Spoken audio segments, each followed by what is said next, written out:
last week following Brenda. It's like trying to shine a flashlight under a street light. Last time I was fortunate to go before Brenda.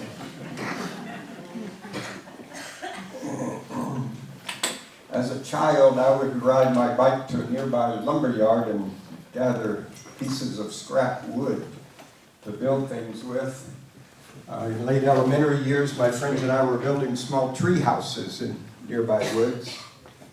During middle school, I enjoyed working with my dad refurbishing an old house. As an adult, I've labored on several fixer-upper houses we have lived in. And one of my most enjoyable forms of service has been the home repair work of summer mission trips and home construction work of Habitat for Humanity work days. So when Impact, our local congregation-based justice ministry network, was formed and focused on affordable housing, I joined in the push to establish the Charlottesville Affordable Housing Fund and the Housing Advisory Committee. And when the issue was adopted again in 2016, I served as a member of the Affordable Housing Issue Research Team. And it was in that capacity that I began to learn about past zoning laws that discouraged the construction of housing for African Americans, the pervasive use of covenant deed restrictions that prevented the sale of homes to people of color, the R1 zoning applied to those neighborhoods after those exclusionary covenants were outlawed in 1968, the destruction of portions of multiple African American neighborhoods, and of course the complete demolition of Vinegar Hill. In an Impact Research Team meeting, we were speaking of this history. And during the discussion that followed, Apostle Sarah Kelly was very quiet. She mentioned that it was surfacing such painful memories that she just couldn't talk about it at the moment. She did, as you know, eventually tell her story, her personal experience with housing discrimination, displacement, injustice.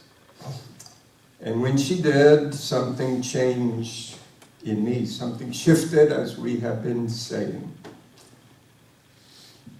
How could you not see the way things were before August 2017, I am asked. And I asked myself that same question. And the truth is that I saw, but did not see. I listened, but did not really hear. I knew, but did not really want to know.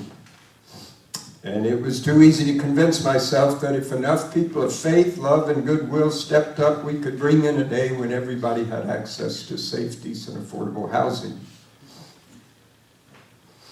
But through Sarah's sharing, I began, as you might say, to see with my heart, feel the pain and the suffering of past racial housing discrimination, demolition, and displacement.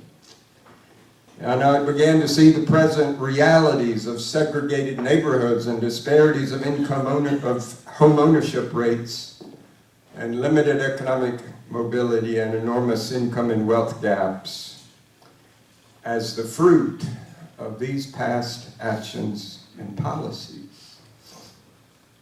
But I realized it was not just me, but a lot of us who, as they say, got woke in August of 2017, who began to see and to hear and to know differently.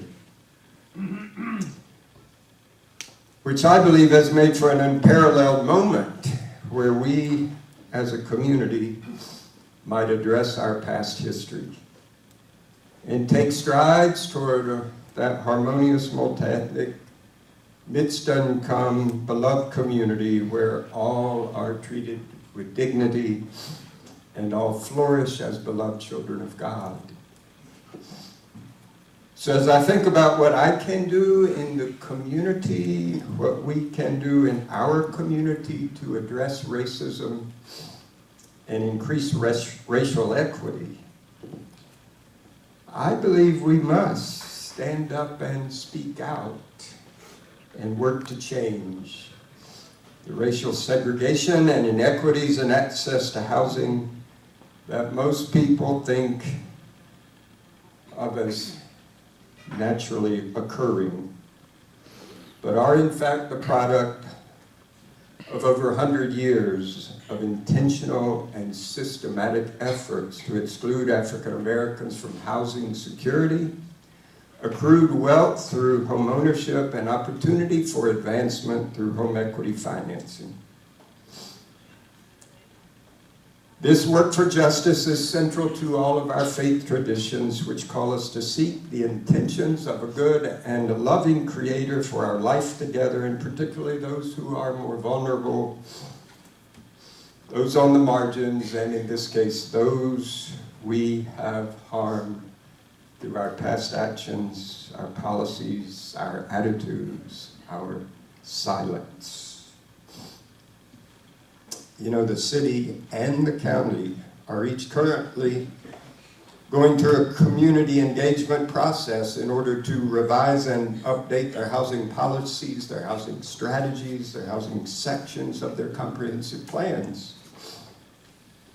And at least in the city, this work is to include zoning and land use map updates and changes. As I said, it's an unparalleled moment when we as a community can address our past history and take strides toward that harmonious, multi-ethnic, mixed-income, beloved community where all are treated with dignity, all flourish as beloved children of God.